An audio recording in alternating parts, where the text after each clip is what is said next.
Magandang hapon mga kasamaritan, nag-announce na naman po. Tataas na naman po ang gasolina at diesel.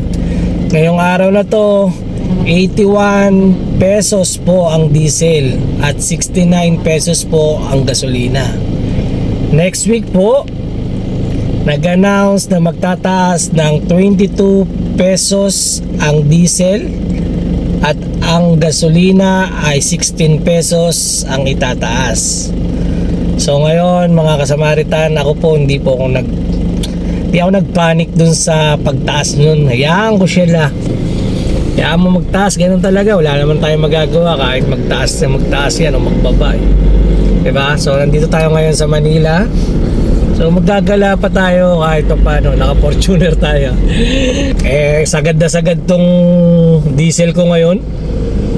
Hindi ako nung magpapagas. Hayaan ko siya magtaas pa kahit 150 per liter.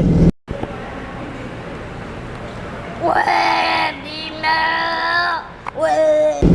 Hindi ako magpapagas ngayon. Ayun o, para makita yun, sagad na sagad. Aray ko!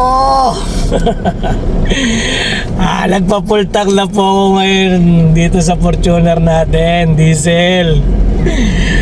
4,500 ang binayad natin para mapultang po, aray. Oh my God! Wow!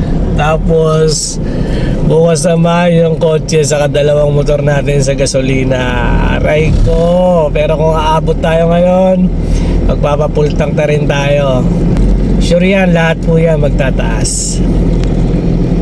So mga Samaritan, pagpagas na po kayo.